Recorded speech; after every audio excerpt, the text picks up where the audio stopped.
Thank you, Rex. Do we have questions from the floor? Yes, yeah. Question, Margaret. Yeah, that's all good. Yes. Cool, thank you. Thank you, Rex, for your presentation. In terms of the independent panel, could you provide a little bit more detail around how you envisage that working? Yeah, it is outlined in the proposal, in the submission, but I'm happy to go over that. I would see, because the Environment Court ruling was brought by Waikato Regional Council, I would see that the panel and a elected member from council at least, and that would just be the minimum. Others could well be there, and they would report by assessing the progress of implementing the strategies and the court ruling of council, and would report through to either the full council or the Environment Committee. That way, and that panel would take in and be open to discussion with all the restoration groups in Hamilton plus the public, so that they get a fair and even feedback to you as with governance responsibilities. Okay, thank you.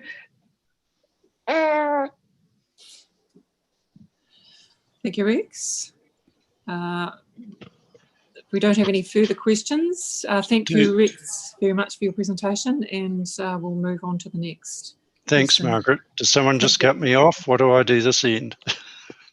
We'll get you. We'll kick you out of the meeting, so to speak. Good on you. But you're welcome to stay to the end of public forum if you wish. Oh, right. I think we've got a request from Timmy and Hannah to speak next. They're speaking to item 7, Climate Action Plan.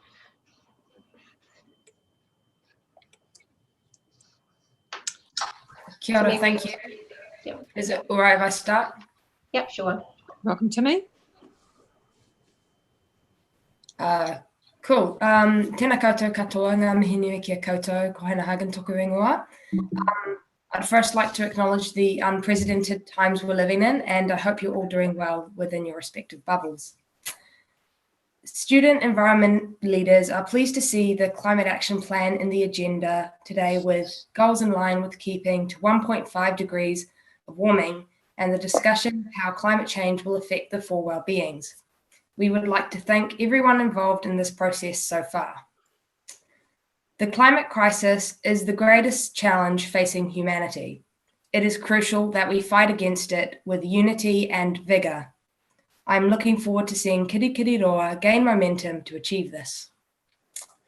During this time, I would like to reiterate the call from our last submission to Council that had the support of 10 other organisations. Firstly, COVID-19 poses a unique opportunity that was not otherwise to be expected. This Council must prioritise climate action during our economic recovery. Secondly, mana whenua and iwi should be intrinsically involved, consulted, and leading this project as we work to uphold te tiriti.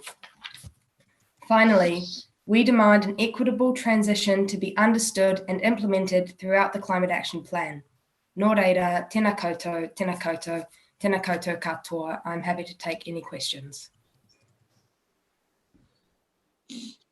Questions from the, I'm just trying to, okay, here we go. No questions from councillors?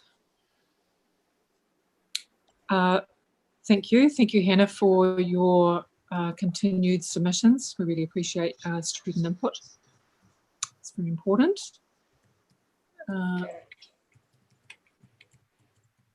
Next on the list, we have Andrea Gray speaking to item 6, Chair's report. Andrea, did you want to start your presentation? Yeah. Thank you. Good morning, everyone. So I am part of the Riverlea Environment Society, although I'm really here of my own accord today. I just really wanted to support Councillor Forsyth. I saw that she wrote in the Chair's report, that the environment affects all aspects of council decision making.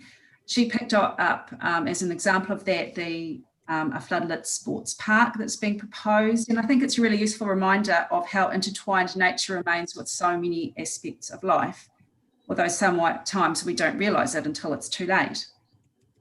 I'm fresh from the Environment Court hearing on Amberfield.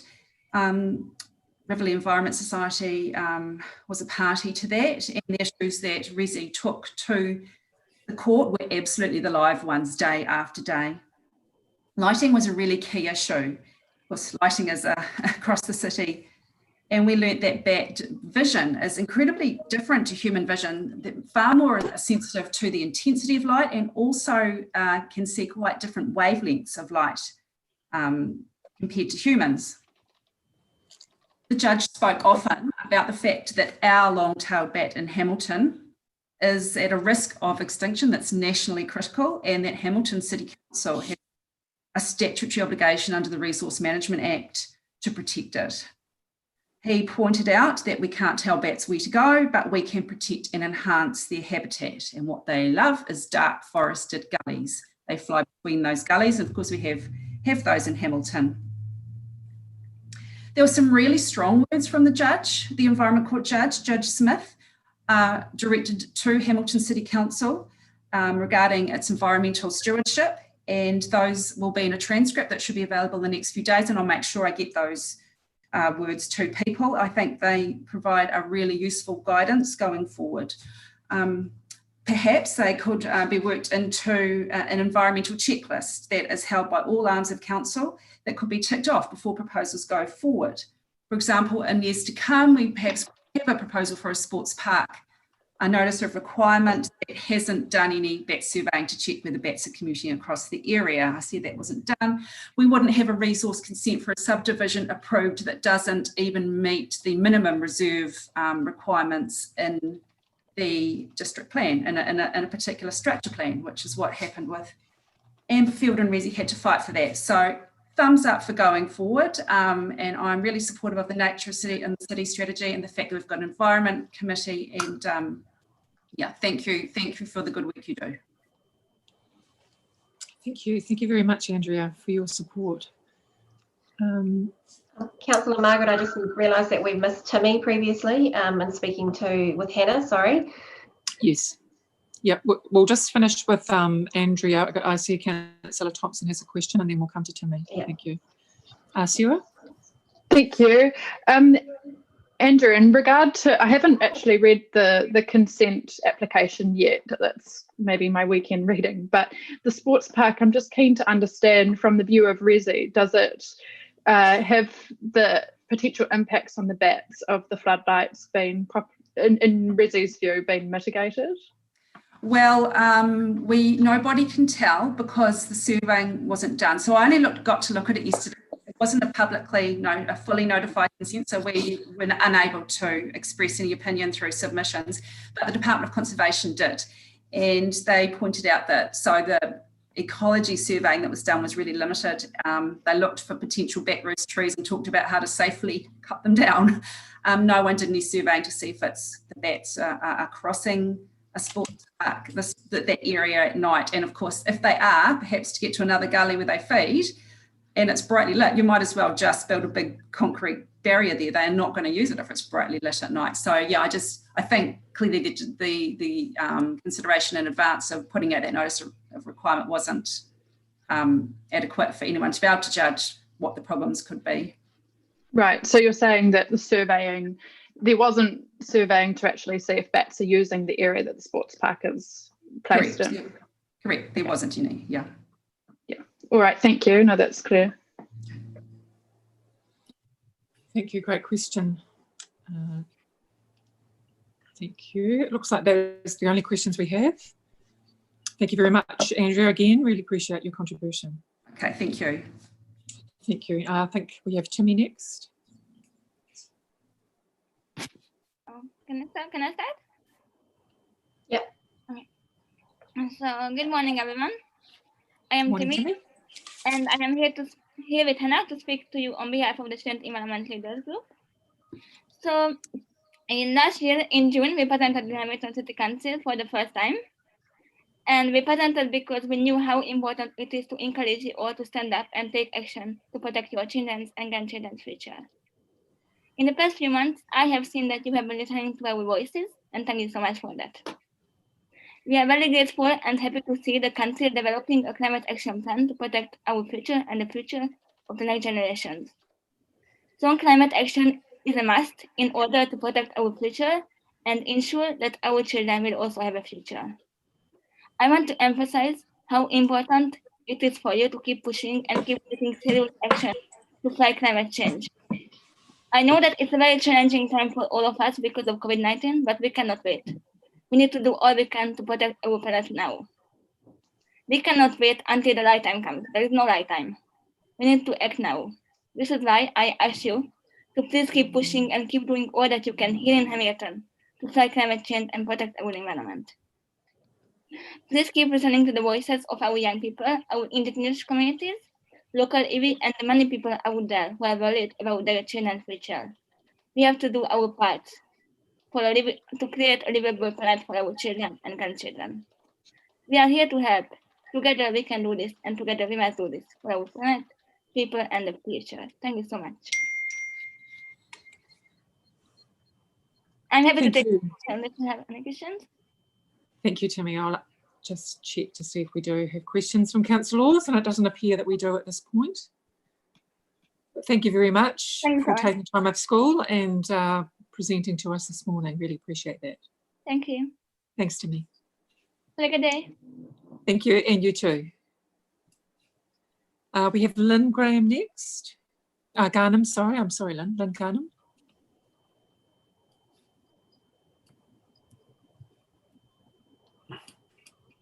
I saw her on just earlier. Maybe she's popped off again.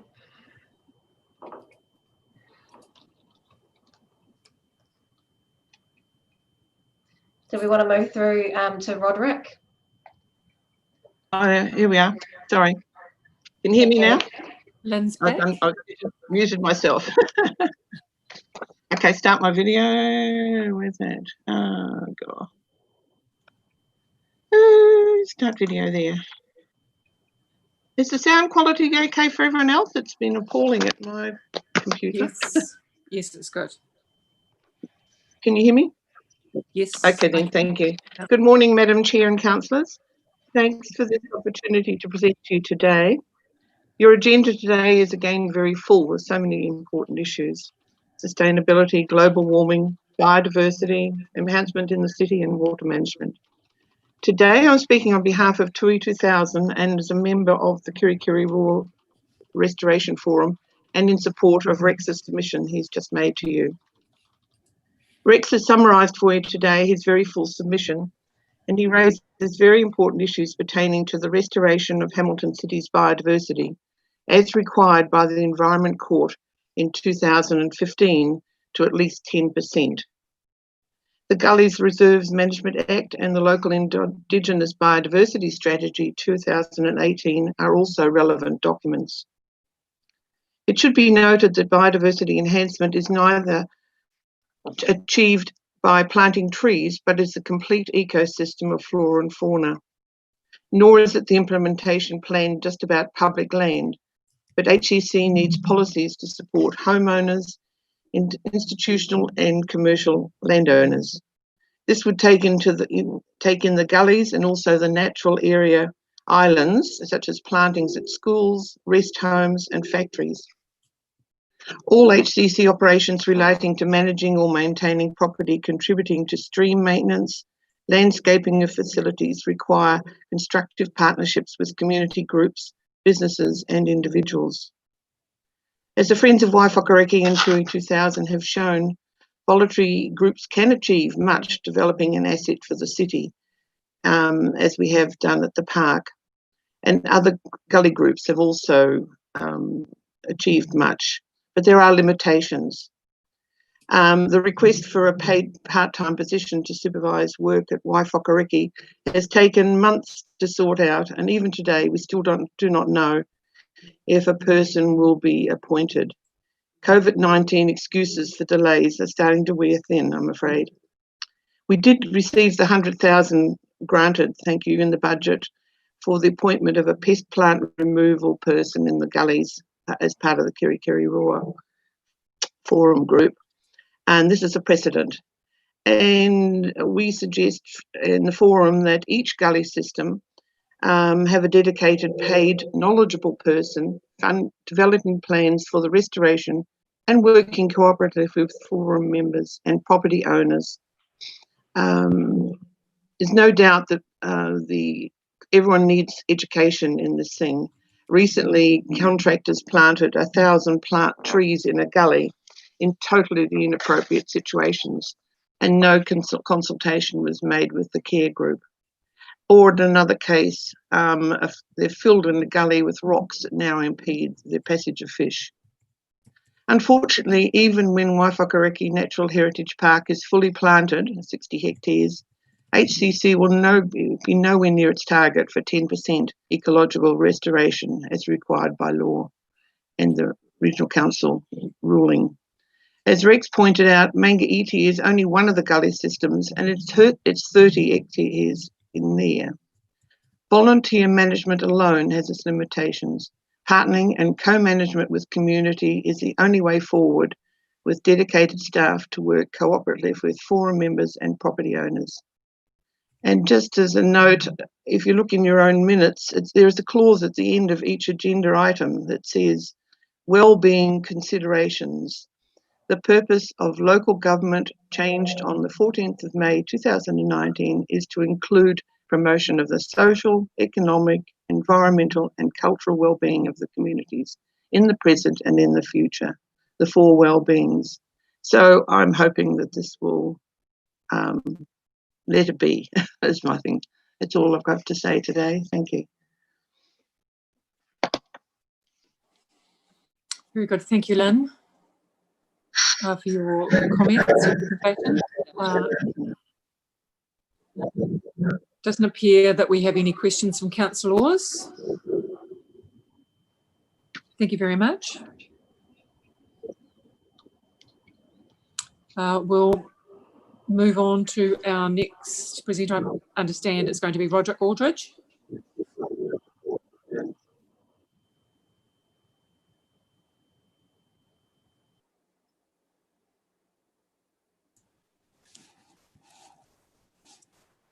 Roderick, are you there?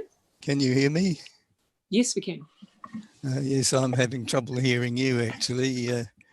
I've got my sound turned up to the maximum and I can only just hear you. I'll turn my sound up as well. Is that better?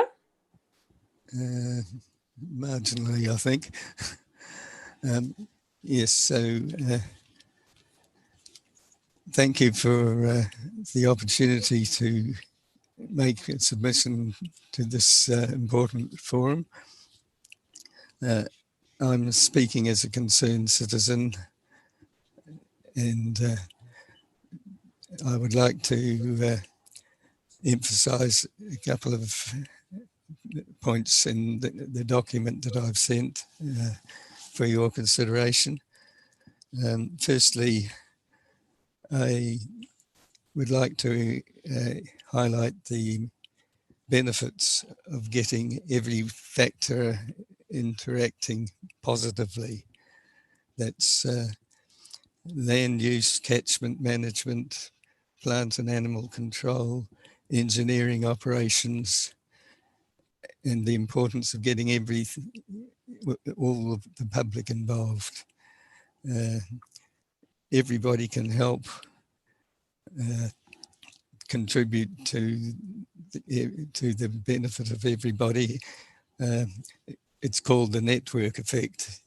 You know about Google and Facebook, and they realise the reason they're so successful is that they've got everybody involved, and because of that they've got an enormous influence.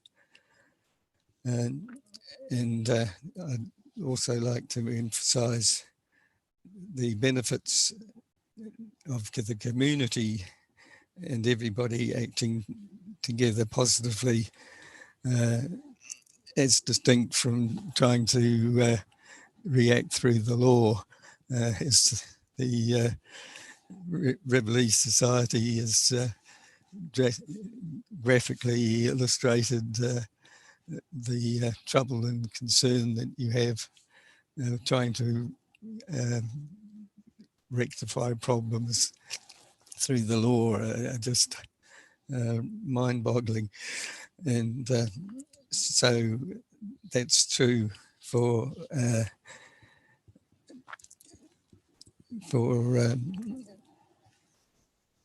the biodiversity in particular, because animals don't take any notice of legal boundaries or other things. So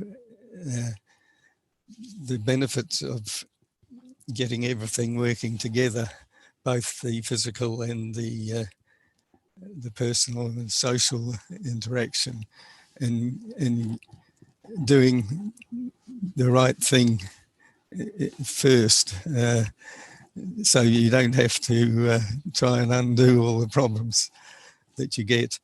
And so in particular, and emphasising how much easier it is to prevent problems arising in the first place, such as invading plants and animals. It's much easier, as we've learned to our cost in the gully areas in particular, that it's terribly difficult to eliminate them once they've taken hold. And of course, the case of the bats illustrates that if we were to let this critically endangered species go extinct, well, there's nothing you can do to remedy the situation. So that's the main points I'd like to make. So I'm happy to take questions.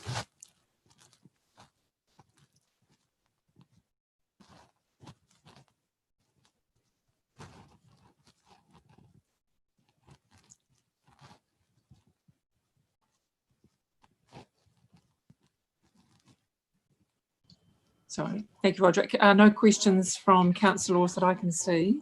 Thank you so much for taking the time and talking and presenting to us this morning.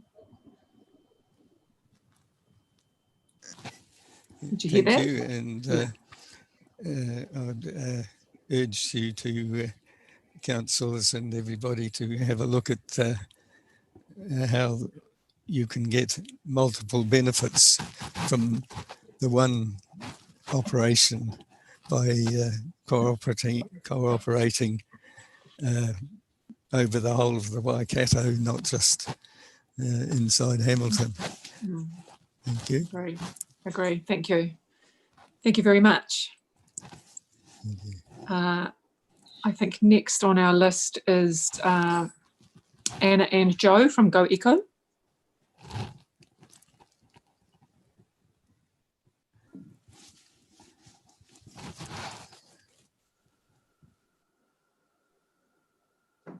Go ahead, Anna. Kia ora koutou. Anna and I are co-presenting from two different places. So he mihi nui kia koutou. He mihi nui kia rangatira o tēnei rohi, he mihi nui kia o ngā mana whenua o te rohi. He mihi nui kia councillors. And thank you for the opportunity to present at this morning's forum. I want to take this opportunity to tautoko the comments of the presenters before us, but also for me, specifically the comments of Andrea Graves, and the way that both Andrea and Margaret have touched on the intersections of all of our work, that the environment doesn't stand alone and there are social implications as well as biodiversity and conservation and economic and the whole gambit of things.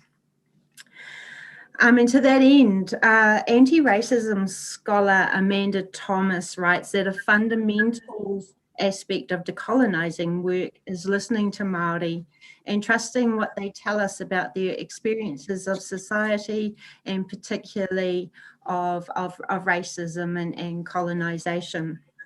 We believe this applies to every structure and institution in Aotearoa, including ourselves as a charitable enterprise. We believe that Hamilton City Council has the power to set the rules and goals for a future-focused urban climate action that centres Indigenous voices and strives for authentic partnerships. And developing the mana of this plan, as detailed in today's papers, is vital to its success. To do that, a climate justice lens with attention to equity must be applied for the long-term plan in the first instance. We also take this opportunity to acknowledge all of the people and communities who have given their time over the last year to inform this plan, the councillors for listening to us all frequently, and the staff for pursuing a plan and continuing the work within the setting of a pandemic. We wait with interest to hear who will be invited to sit at the table, set the goals, and share in the power of changing the system for climate action. Yeah, so just to follow on from Joe, ko ana tuku ingoa. Thank you for the opportunity to talk today. I just wanted to, like Joe said, we do support the submission of the Kirikiriroa Restoration Forum. It's fair to say that the frustration that group has experienced in terms of working on the ground and collaboration with council has been quite significant. But I do appreciate the offer that Margaret you've made in terms of having a briefing, which will be a great opportunity to, further discuss those issues and really figure out a way forward collaboratively. So we're really looking forward to that, and we thank you for those opportunities that you are, are really great at offering in terms of our voice in the community. And just in terms of climate action, there's a little bit of frustration in the community that we're still planning and not acting sort of thing, but I know we're doing some stuff. And early on we met with Dave and we had a meeting at Go Eco, and we talked about this idea of climate action days. And one of the things that I've noticed with council is when you communicate, when you promote something, people show up. Like we had a gully open day planned. It ended up getting cancelled, but people didn't know it was going to get cancelled, and the council had organised it. And actually more people showed up to that than ever show up at the gully restoration days that are held there. So the power of the council in terms of communicating that there's some actions we can take now is really significant, and we don't need to wait for a plan for that to happen. That's something that could happen now. You could get encouraging of the actions that are possible now, and that would make a big difference. And lastly, yesterday we had an awesome meeting with the planning team from council, and really appreciated talking with them about the ways in which community can engage with planning. And I think just to support Andrea's comments earlier, and how community can actually get on the front foot in some of this planning processes that happen, and we really appreciated that. And one of the insights that was relayed to us was that I think over 80% of the trips made in Hamilton City are less than 3 kilometres, and we didn't realise that. And that's like, so basically we've got this opportunity to create a walking and biking city. That's how we're getting around anyway in short distances. So we just have a massive opportunity there, and just encourage the climate action to happen. So kia ora koutou. Awesome, thank you. Thank you both, Joe and Casey, again for your ongoing support. I'll just check to see if we have any questions from councillors. I'll have one from Councillor Thompson. Go ahead. Thank you, Chair Margaret. I'm just interested in the idea of the independent panel, and I guess in terms of furthering a discussion around it is, how do you see that going forward, at least to discuss it? Yeah, I mean, I think it's an idea proposed through the Kirikiriroa Restoration Forum. So Margaret's offered a briefing opportunity for that group. So I think that'd be a good place to discuss it. And one of the things that we really want to support in the idea of a panel is the voice of mana whenua, to have that oversight too of the action that's underway. And it would just enable better communication, because a lot of the time it seems like communication is one of the major issues between community action on the ground and council. So I think a panel would help with that as well. But yeah, the briefing would be a good place to further determine what that might look like. Okay. Yep, no, that's helpful. So we'll kind of hold that conversation for that briefing then. Cool, thank you. Yeah.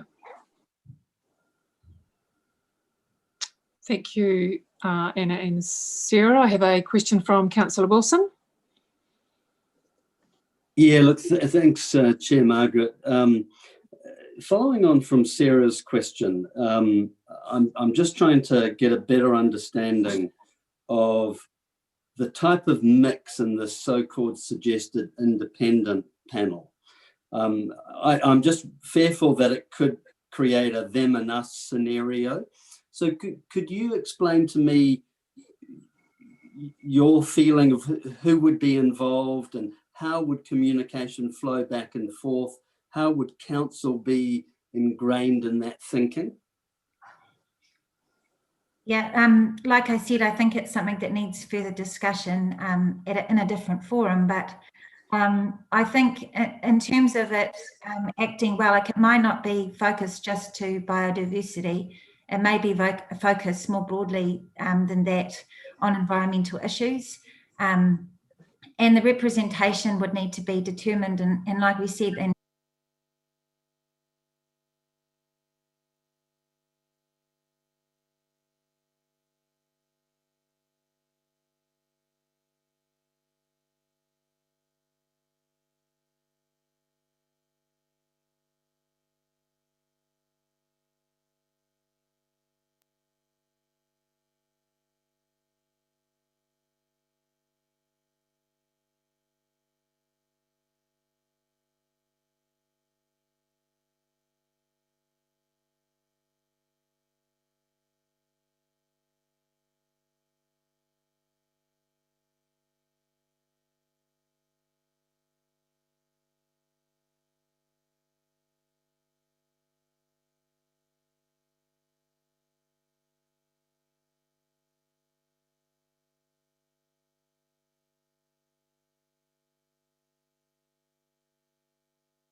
Anna, to hear some of that, because I attended just only a couple of meetings in the last term, and there were some actions that were being looked into.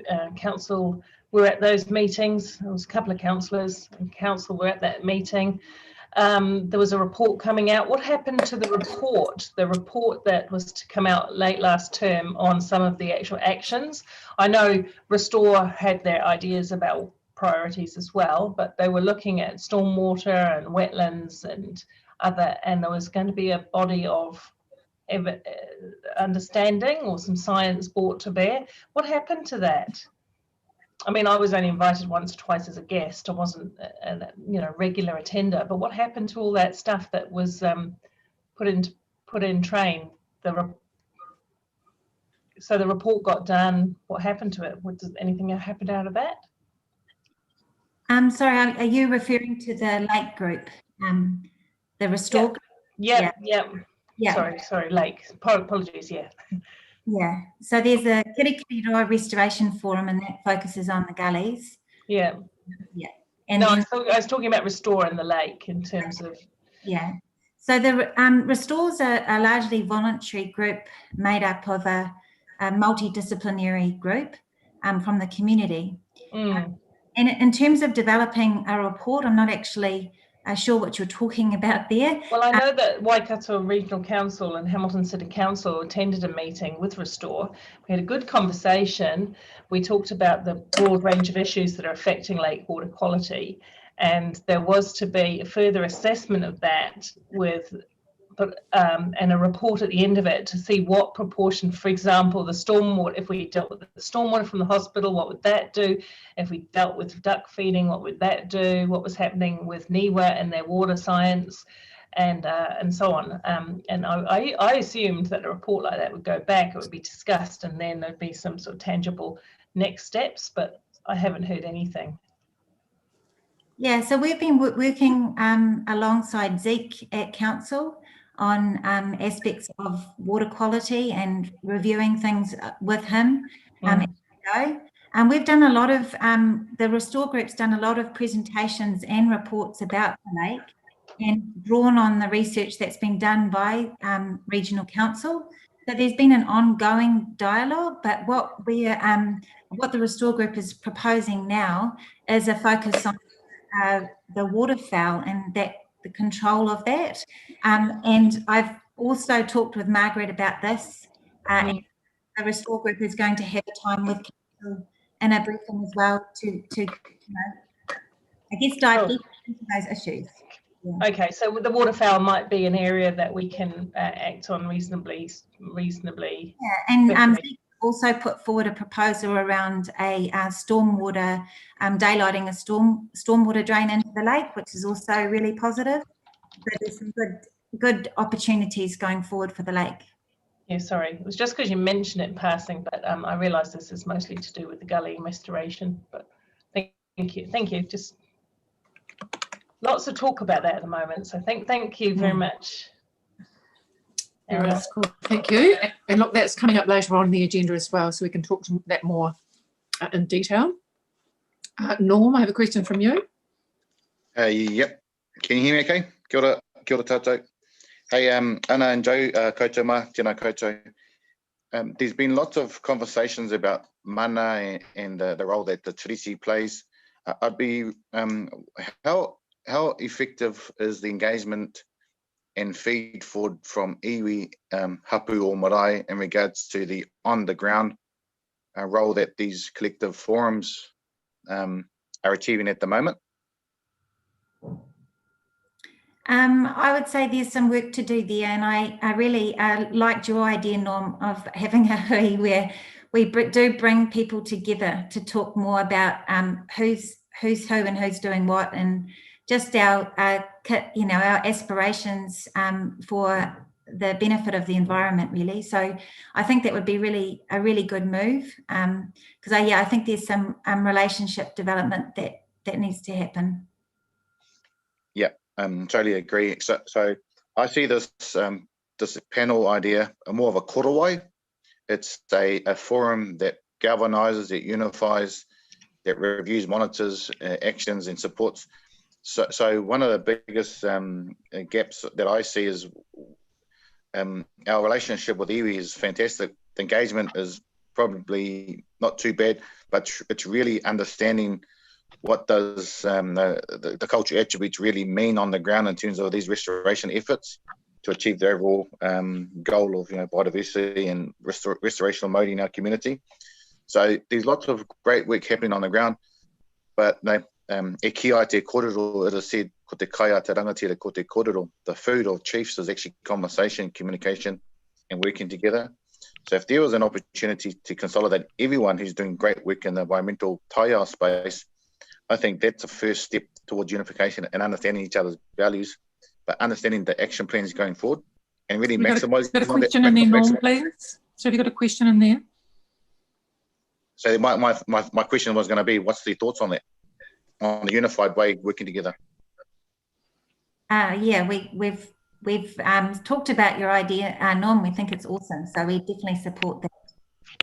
And you know, people can critique it and say it's talking, but actually that's the foundation, that's the relationship there, and we all know what waka we're on and which direction we're going. So I think it's a really good, yeah, we do support that idea. Yeah, kia ora. We are looking forward to starting to form these discussions and to include people on the ground who may not engage in their day-to-day and develop those relationships. So just thank you. Yeah, kia ora, kia ora koutou. Ka pai, Madam Chair. Very good, thank you. Any other questions from councillors? No, thank you. Thank you both, Anna and Joe. I really appreciate your time. Thank you. Awesome. Okay, who do we have next? Becca, who's next on our list? I think that's it on the list. Thanks, Margaret. We don't have Martin Toop, unfortunately. Very good. Well, that concludes the public forum part of our meeting. So I'm just flicking between screens here. Next item on the agenda is confirming the Open Environment Committee meeting minutes of the 4th of June. I'll move those minutes. Be accepted. Do I have a second? Second, yeah. Thanks, Councillor Thompson. Do we, any areas for discussion, or we just move and accept those minutes, Becca? Just move and accept the minutes, and if anyone's dissenting, let me know. Okay, all those in favour, please raise your hand. Thank you, that's unanimous. All those against? Yep, that's unanimous, thank you. Chair's report, I'll take the Chair's report as read. And my recommendation then is that the Chair report is accepted. I'll second. Thank you, Councillor Wilson. All those in favour? One question, Margaret. Yes. Just wanting to address Andrea Graves' submission to the Chair's report. Yes. Where she talked about her concerns around there not being a surveying of the area around the sports park, or where the sports park is going in Peacock. Could we just, I guess, ask for a staff action to kind of provide some more detail around that in particular? Because I've had some information from staff, but understanding what surveying has been done would be helpful. Yes. Okay. So just repeat that. So it's a. I guess I just want to follow up on the issue that Andrea Graves raised in her submission around the fact that I understood from her was that there hadn't been surveying to see if bats are flying through the area where the sports park in Peacock is being proposed, but that so she's concerned that it could be currently being used as a flight path and that it could create a barrier to bats movement. So I'm just keen to get a bit more information back on that concern that she's raised. Okay, so, thank you. Sorry, Margaret, isn't this part of the negotiation that's just gone through the courts with DOC and ourselves around that, the development of Peacock? And maybe we need to get updated on that before we comment further, because it is an area of mediation in the courts. So it's online on a. I don't know anything about, I guess, that, but the actual application is online on our website, so it is publicly, I guess. Yeah, no, I get available. that. I'm just saying it might be, given that mediation in the court was concluded Tuesday, we might want to get an update before we go, before we go too far, so we're all on the same page. I don't even know the result of it, Sarah, so I'd love to. Yeah. No. Okay, that sounds like we're needing more information and a little bit of time to process it as well. So I'm just trying to figure out how we can include that. Chair Margaret, it's Sean here. So if I take the action to follow up with appropriate staff to circulate kind of an update to elected members, is that would sort of satisfy, just in terms of the status, what the status of the application is and what sort of has gone through the Environment Court, just for a status update, and circulate that by email afterwards. That would be helpful. Thank you. Okay. Thank you. Sarah, does that? Yes. No, that would be a good first step. Thank you. Okay. Thank you. So, as far as the report goes, I'll move that it's been received, that seconded by Councillor Wilson, and an action from that. You've got that recorded or prepared for us, Becca? Yeah, I'll just note it down in the minutes as an action point, and I'm sure Sean will follow up after the meeting. Okay, thank you. Any other questions? Any other? I'm sorry, I'm just reading my screen here. No, okay. All those in favour, please raise your hand. We're accepting the report. Thank you. All those against? Motion carried. Welcome, Martin. I see you there in the background. Morning. Okay, thank you. Right, the next item on there, it's now 10:30. Just a reminder that we will be breaking for a recess at 11. So next on my run sheet is the presentation from Enviro Schools. Andy? Kia ora, councillors, Mango Māori. It's really a great privilege to be able to hand this part of the session over to Dominique and the team and our representatives from Road Street School. We as Hamilton City Council have been in partnership with Waikato Regional Council for 27 years around our environmental education programs in school. And it's a really great partnership which has seen some fundamental change take place in the way that lots of us think and respond to our environment. And so it's just a real privilege to be able to say hi to Dominique and the team at Road Street School and hand over to them. Kia ora. Kia ora, Andy. Thank you so much for the lovely introduction. Morena councillors, Chair Forsyth, Mayor Southgate, it's a pleasure to be here today, and we're super excited to be able to celebrate our partnership. As Andy said, we've been a partnership for 27 years, so yeah, with Hamilton City Council, so it's pretty exciting. So today it's a privilege to be here to present our 6-monthly Enviro Schools report, and where we can see some of the amazing actions that some of our schools within Hamilton City are undertaking. Alongside me today, I have, so by way of introduction, as Andy said, I'm Dominique, so I am the Stakeholder Partnerships Advisor for Waikato Regional Council, working in the Enviro Schools space alongside Chris Langley, who is our Regional Coordinator for the Enviro Schools, for the delivery of the Enviro Schools program.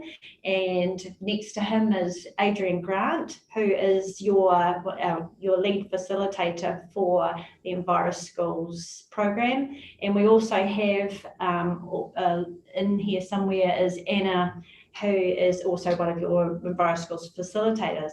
But it's very exciting. We have some very special guests with us today, and that is some of the children from Road Street School, who are going to tell you about their environmental journey and how Enviro Schools is for their schools. So I'll hand over to Chris, because we'll zip through our part of the presentation relatively quickly, because we want you to hear from the children on the ground, taking their learnings into the community and beyond.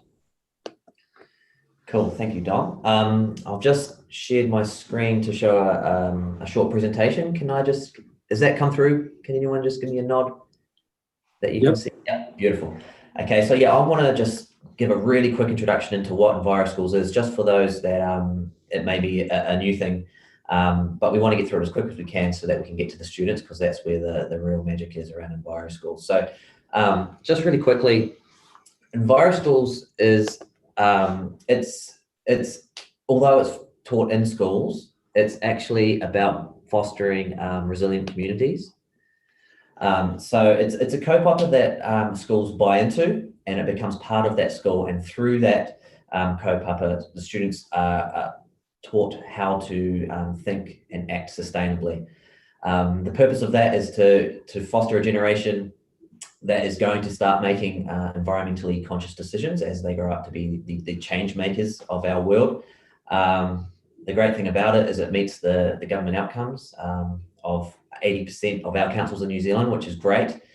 And like I said, it's all focused on teaching in school so that it can go outside the school outside the school gates and make a difference in the community. So the aims of Enviro Schools essentially is to do many different things, but 4 key points of what Enviro Schools is trying to achieve is we're all about empowering students to act. So it's not just about filling their brains with information, it's about giving them the skill set and the values and the capabilities to be able to actually identify what needs to be done in their community or in the environment, and then actively take action to create change. It focuses particularly on the 4 well-being. So sometimes the name Enviro Schools sort of gives a misnomer that it's all about the environment, but it's, as I mentioned before, it's about community, and it's about building strong social environments, it's about building strong cultural environments, and building strong economic environments as well as the natural environment. Throughout Enviro Schools, Te Ao Māori is embedded into the program, which has really helped to ground the thinking and the learning for the students, and helps to create a foundational base around the significance of our country. And as I mentioned, we're all about creating change, and we're all about empowering our students to do amazing things and to develop what we call an environmental conscience. So being aware of the environment and making decisions based on that. Don, would you like to just talk to this a little bit? Yeah, so the Enviro Schools program works on a highly collaborative model. And so it starts with the Ministry for the Environment, who actually put forward $10 million to the Toimata Foundation, who then develop and create the actual Enviro Schools program. From there, the regional councils, the 16 regional councils, the regional councils that have signed up to deliver the Enviro Schools program, then take that resource, and then they work with schools to deliver it. So just to contextualise that, within the Waikato region, we have 140 Enviro Schools.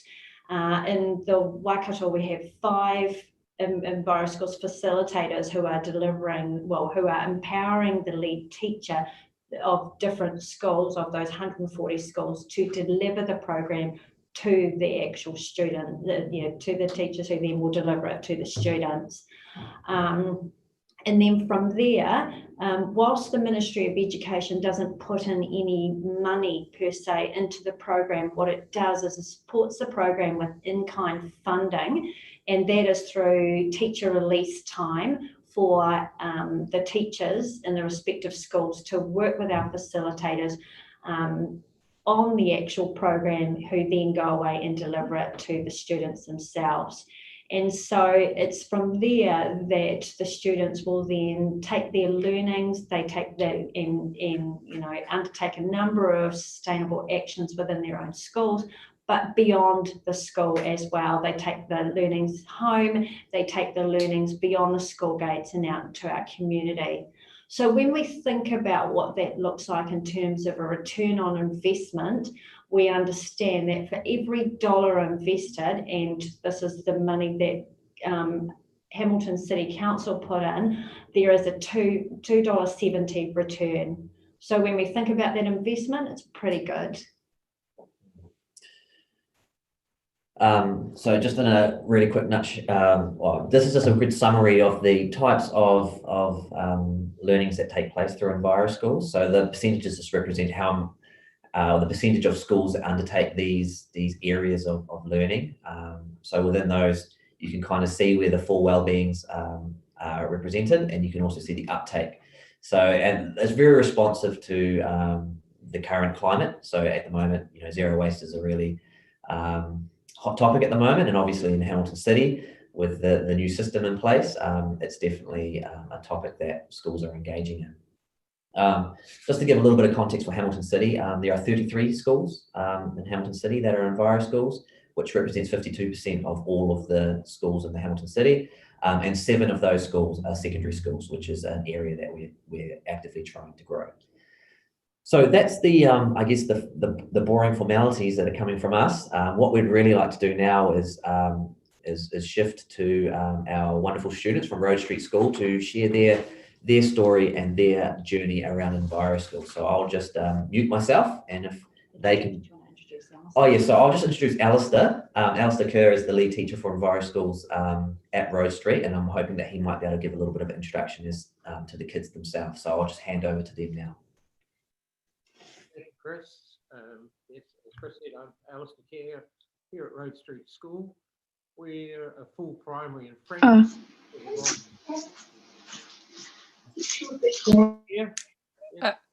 Are you able to adjust your volume, please? Wait a moment. You gotta come closer, Alistair.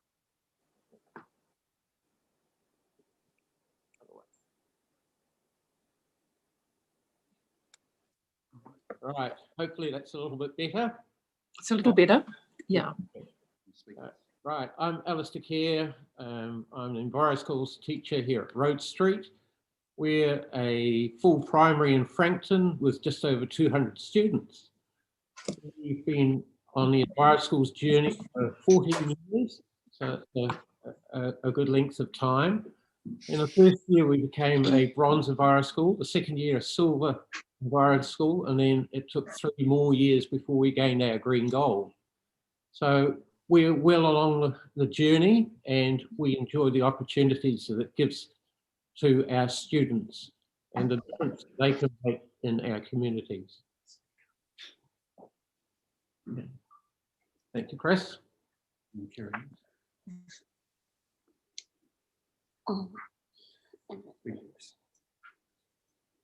Tēnā koutou, ko karu i te maunga, ko whangaro te moana, ko ngā te tahinga te hapu.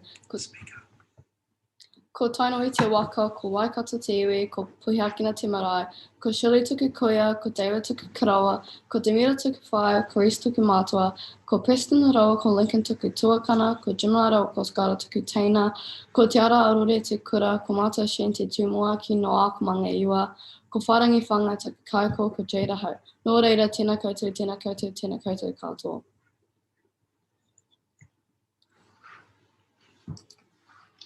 Tēnā koutou, ka tangi te titi, ka tangi te kaka, ka tangi hoki ahau.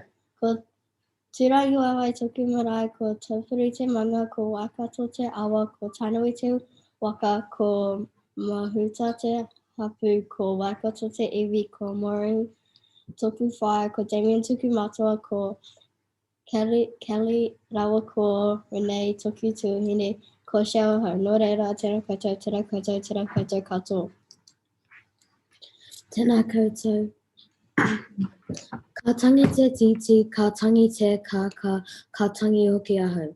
Ko waia te maunga, ko waisi ngano te awa, ko Israel te iwi, ko te ara aurore te kura, ko matua nātai te tumuaki, ko whai Ingrid te kako, ko akumanga toru ahau, ko Molia toku koro, ko Sosae te toku nan, ko Aaron toku papa, ko Wilmarine toku mama, ko Asel toku tuakana, ko Ada toku tēnā, ko Lazarine ahau. Nō reira, tēnā koutou, tēnā koutou, tēnā koutou katoa. Here are some of the things we do as an Enviro School at Road Street. We recycle plastic, glass, cans and paper. We also recycle our food scraps into either the compost bins or the worm farms. The compost gets used on our gardens and we have lots of them. Each class chooses what they want to grow in their garden, which can be vegetables, herbs or flowers. If it's yellow, they can't hear you. So it's got to be green, guys. You have to speak up. Lots of the vegetables we grow get used in our kitchen where where students all get to have a turn at cooking and helping make school lunches. We grow lots of our vegetables from seed. This year we are growing 8 varieties of tomatoes. We have a tunnel house where we grow vegetables hydroponically. We have more than 60 fruit trees at school. This includes apples, pears, peaches, nectarines, feijoas, persimmons, and nut trees. We also have lots of berry fruits, including strawberries, raspberries, and blueberries. We also learn how to preserve fruit. Some we bottle or freeze, and some we dehydrate. We have planted over 1,000 native trees and shrubs at school over the last 14 years. The vision was to create a bushwalk and to attract native birds and insects. To help this vision, we have made winter hotels and trekking tunnels. We also have some non-native, not-so-wildlife. We have a number of sculptures and murals around our school. The pose shown here celebrate the different cultures in our school.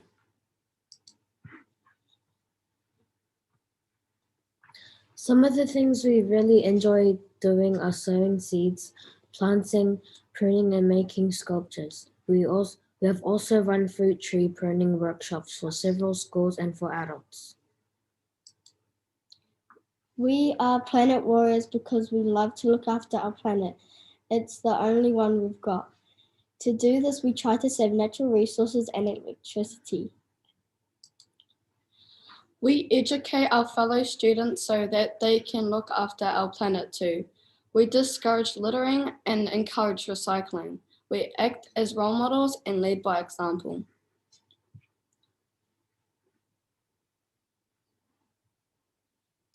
Thank you very much for the opportunity to present. As you can see, these girls are part and parcel of what the Enviro Schools program produces. They're passionate about the environment and they really enjoy doing the things that make a difference to our environment. Great. Thank you so much. I'm just wondering if there are any questions from the councillors that they might like to ask the students. Thank you for such an amazing presentation, and I do have questions. First one from Nessa. Thank you, Tēnā koutou. Thank you all for your awesome presentation and the great work and leadership you all do in your school. I have got a question, but I just want to acknowledge I've been in your school about 3 or 4 times over the years, and I can see that you're just progressing and progressing, and it's an awesome example for other schools all around New Zealand to follow. My question to you, so well done and keep up the good work. My question to you is, what's your next focus? You've certainly nailed it with the food growing, with the gully restoration to some extent, your environmental education. What's your next focus? What do you want to happen next? Opening up our bike track. Sorry, can you speak a little louder, please? Opening up our bike track. Opening up your bike trails. Awesome. Can you tell us a little bit about that? Yeah, we've just recently constructed a bike track on our back field, so that's going to be opened up next week, and students are being encouraged to bring their bicycles, get them checked so they have a bicycle warrant of fitness, put on their helmets and give it a go. So we're trying to encourage people away from cars and into other forms of transport. Thank you, that's awesome. I look forward to coming and seeing you hopefully sometime this year to see how you're getting on. Thank you. Thank you, Paula. Thank you. Very exciting opportunity for your school.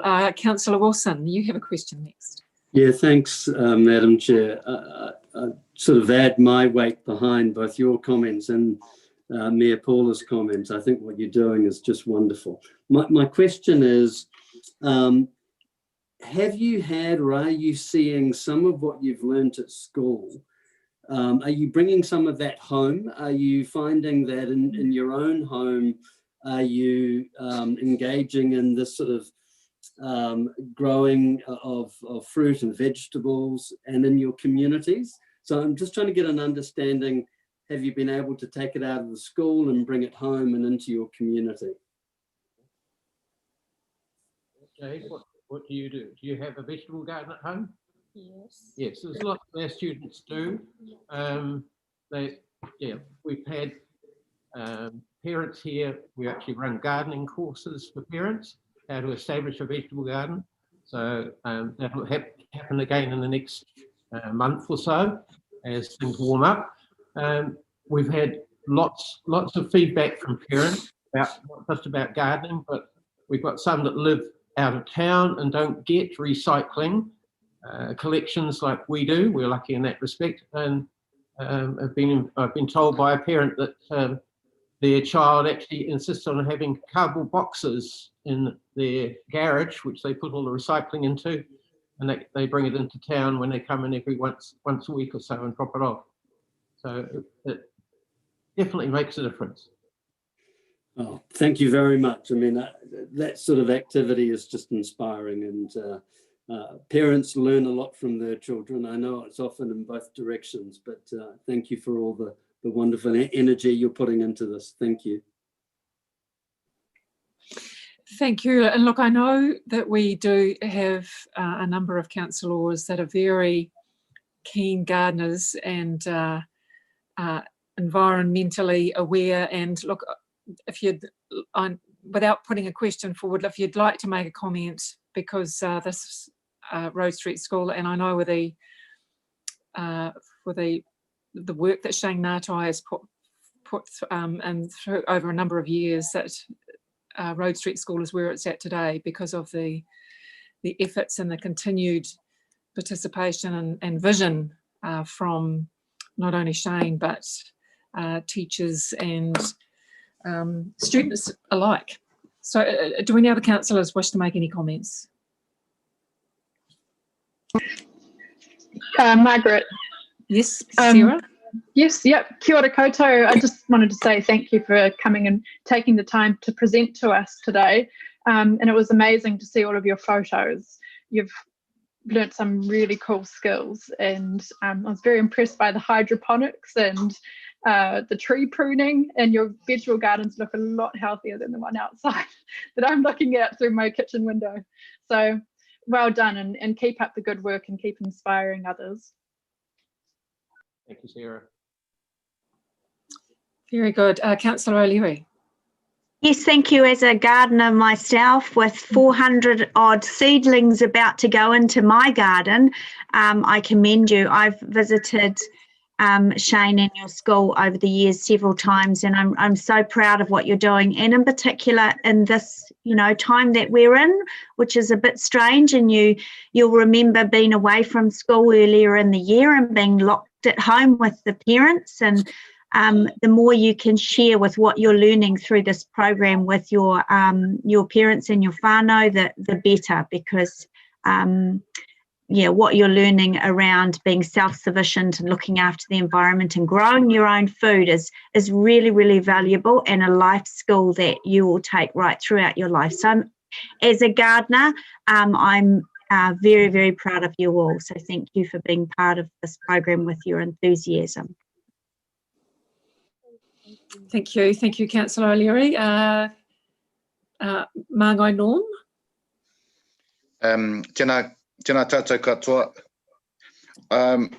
The success of Road Street Champions and what they've achieved is something to aspire to. So what's the strategy to create 100 Road Street primary school mantras around our community and within our Kirikiriroa area? Is there a learning strategy that's been shared across other kura as well? Yeah, I mean, absolutely, we would love to have 100 Road Street schools. You're exactly right. That is the dream. It always takes time, and Enviro Schools, we're all about working with the schools. So we don't come in and we try and force a school to make change. We go at the speed of the school. So sometimes that does create a little bit of frustration when we see the opportunities in schools and we realise the potential of what we can achieve. But basically, through the facilitation, the focus is around getting behaviour to slowly change, and it's a cumulative thing. So quite often with schools, it might take them 3 or 4 years to really engage in the program and to start small, maybe a small little group of students undertaking a small project, but it grows from there. So I think what you'll find is, well, what we find is it starts small, it grows, and through sharing stories just like Rose Street and some of the other fantastic Enviro schools that we have in the Waikato, it inspires other schools to really go to the next level. So I think the key term is cumulative, but all change is good change. And so we don't want to force it, and we don't want to rush this. We want to do it right and make sure that we can bring the community along with the journey. So yeah, that is our absolute goal. Obviously, we have a vision to just get more schools engaged. Eventually we'd love to have 100% of all schools in the Waikato region to be Enviro schools. Our goal is in the next 10 years to have 2/3, and we're sitting around 48% at the moment. So we're getting there. So I guess through investment from WRC and through investment from our territorial authorities, we'll be able to continue to grow this program.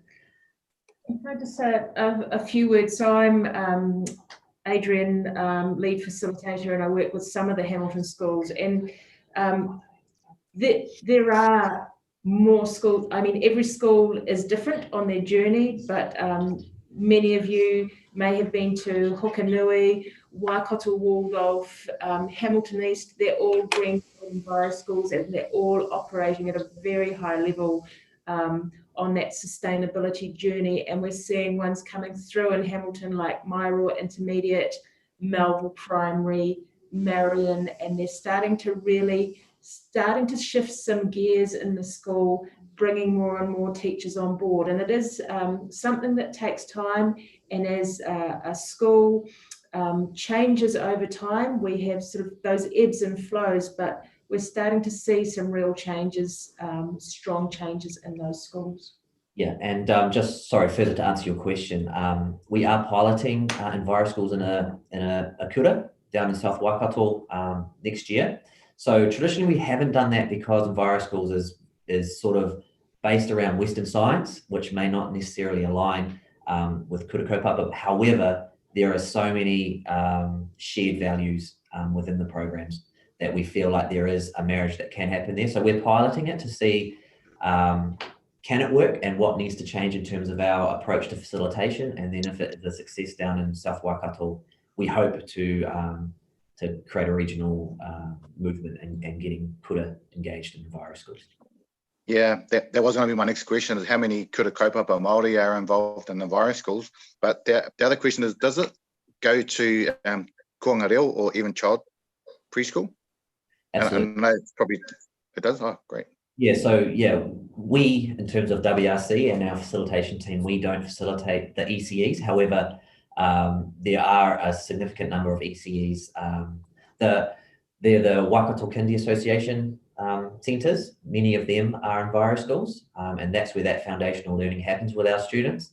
And it's really great to see those students come from those ECE centres and then move into an Enviro school and just continue on with that journey. Our challenge is to maintain that journey into secondary school. You know, lots of values and lots of dispositions are being created in those sort of early years, but we want to maintain them in the secondary school so that they can then carry them through to tertiary education and then into the workforce. Thank you. Thank you for those full responses. I have 3 more questions from Councillor Kesh, Councillor Gallagher and Councillor Thompson, and then we'll wrap up for this part of the morning. Councillor Kesh. Thank you, Chair Margaret. And just to recognise the students, and thank you for your time and your effort, and it's amazing to see.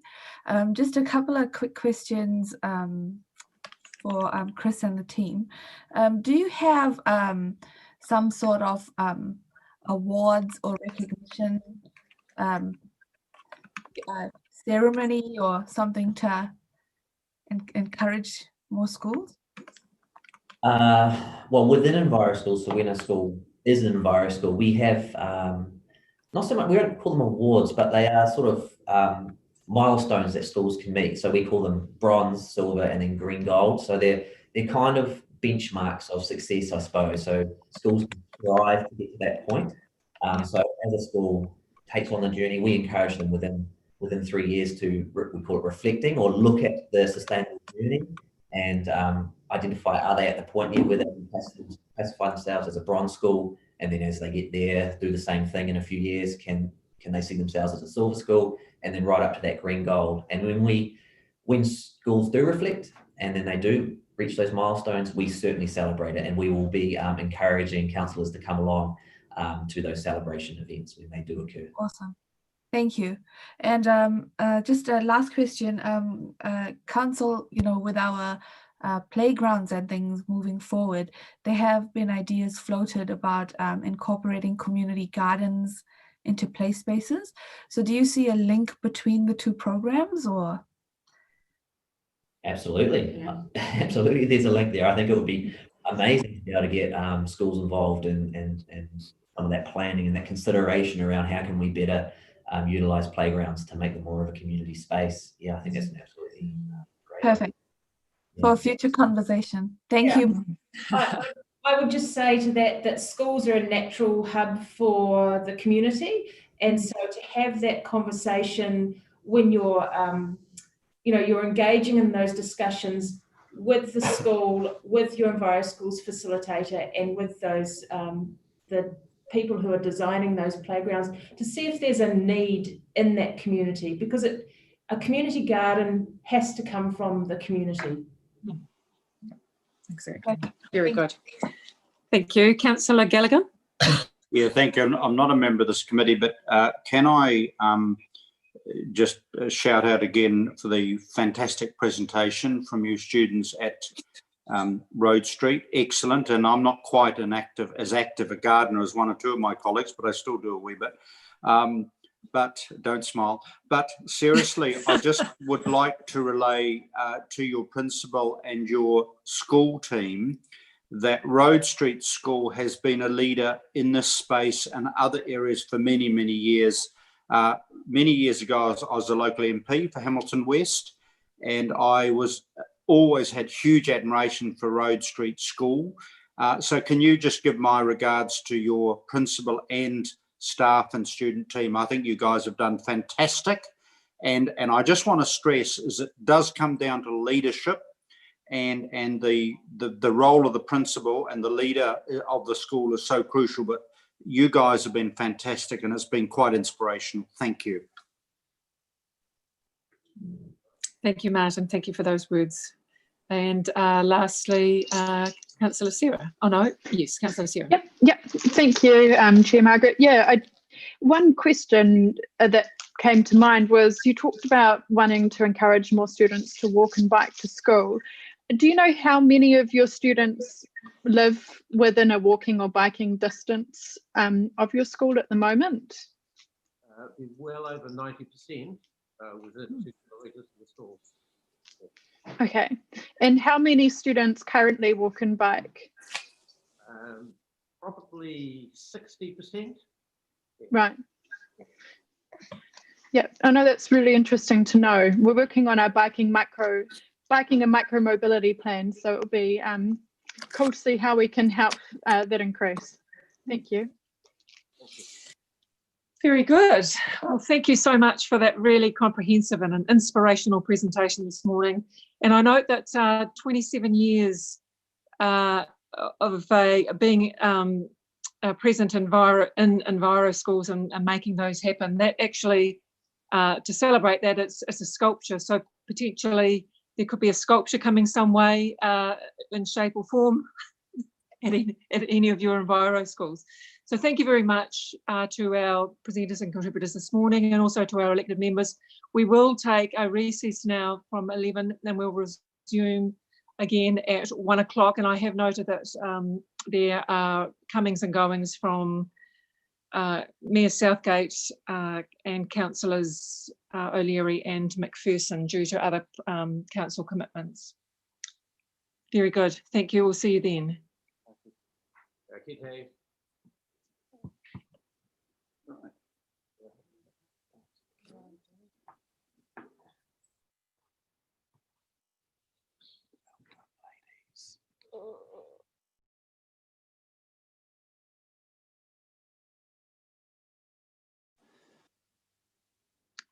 Becca, I forgot to accept the minutes. I forgot to accept the report. We'll have to do that first thing with that.